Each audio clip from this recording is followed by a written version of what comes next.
நீங்களே யோசிச்சு பாருங்க, ஒரு வீட்லயும் பாத்தீங்கன்னா ஏதாவது ஒரு திட்டத்துல நம்ம பயனடைஞ்சிருப்போம், ஏதாவது ஒரு திட்டத்துல ஒவ்வொருவரும் பயனடைஞ்சிருப்போம். அதெல்லாம் எண்ணி பாருங்க.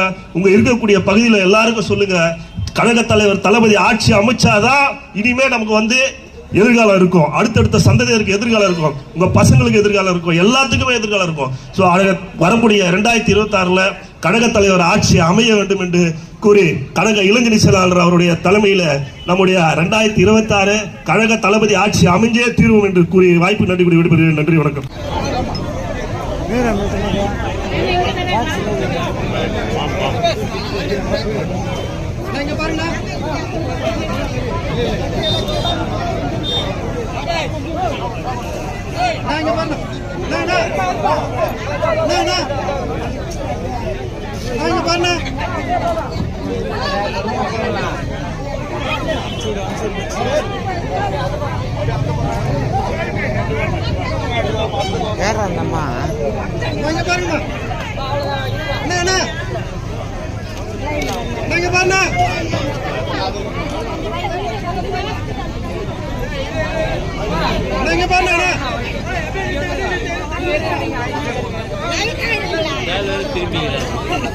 கொஞ்சம் திரும்ப நின்னதானே